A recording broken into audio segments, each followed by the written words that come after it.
चुप्पी टूटी और आग बरसी। मायावती के बयान से सियासत में भूचाल।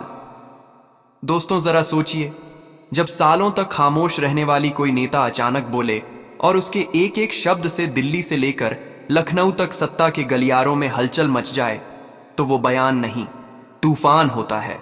और आज हम उसी तूफान की बात करने वाले हैं, क्योंकि बहुजन समाज पार्टी की राष्ट्रीय अध्यक्ष मायावती ने जिस अंदाज में अपनी चुप्पी तोड़ी है, उसने न सिर्फ बीजेपी और कांग्रेस की नींद उड़ाई है, बल्कि 2026 और 2027 की राजनीति का पूरा नक्शा बदलने का संकेत दे दिया है।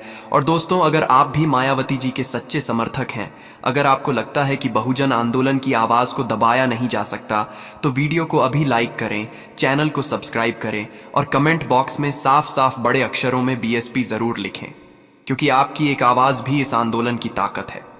अब बात करते हैं उस बयान की जिसने सियासत में भूचाल ला दिया है।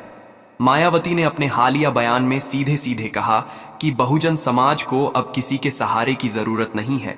बीएसपी अपने दम पर चुनाव लड़ेगी, अपने एजेंडे पर चलेगी और सत्ता की चाबी बहुजन समाज के हाथों में ही रहेगी।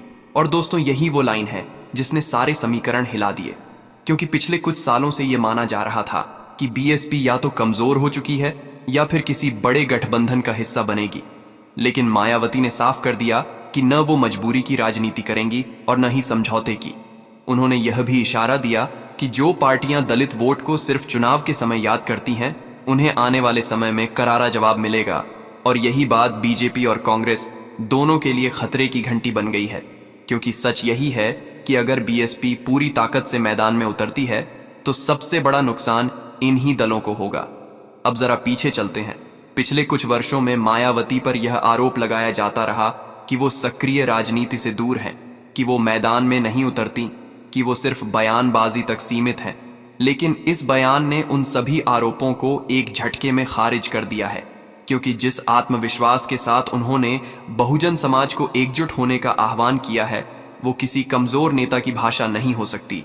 ये भाषा उस नेता की है जिसने सत्ता देखी है, सिस्टम को समझा है और जिसने ये तय कर लिया है कि अब लड़ाई आर पार की होगी।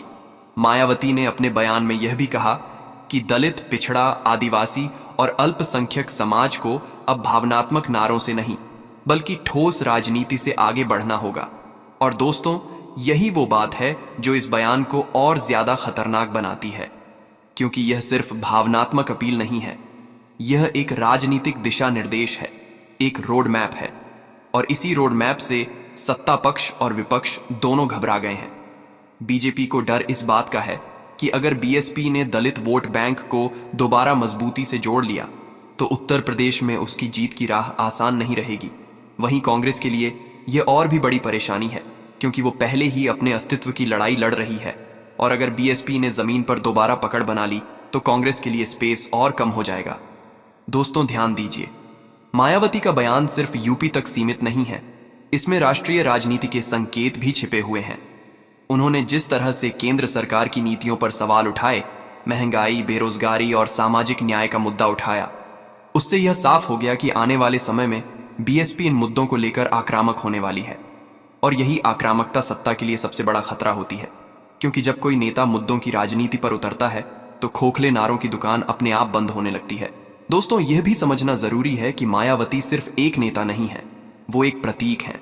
उस राजनीति का प्रतीक जो हाशिए पर खड़े समाज को सत्ता के केंद्र तक ले गई। और जब वही प्रतीक दोबारा सक्रिय होता है, तो उसका असर सिर्फ चुनावी नतीजों पर नहीं, बल्कि सामाजिक चेतना पर भी पड़ता है।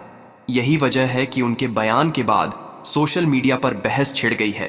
कोई कह रहा है मायावती की वापसी हो गई, तो कोई कह रहा है अब असली मुकाबला शुरू होगा। और दोस्तों, अगर आप भी मानते हैं कि ये सिर्फ बयान नहीं, बल्कि बदलाव की शुरुआत है, तो कमेंट में बीएसपी जरूर लिखिए। अब बात करते हैं उस रणनीति की जो इस बयान के पीछे छिपी हुई है। राजनीतिक जानकारों का मानना है कि मायावती अब जमीनी स्तर पर संगठन को मजबूत करने की तैयारी में है। बूथ लेवल तक कार्यकर्ताओं को एक्टिव किया जाएगा, पुराने नेताओं को दोबारा जिम्मेदारी दी जा सकती है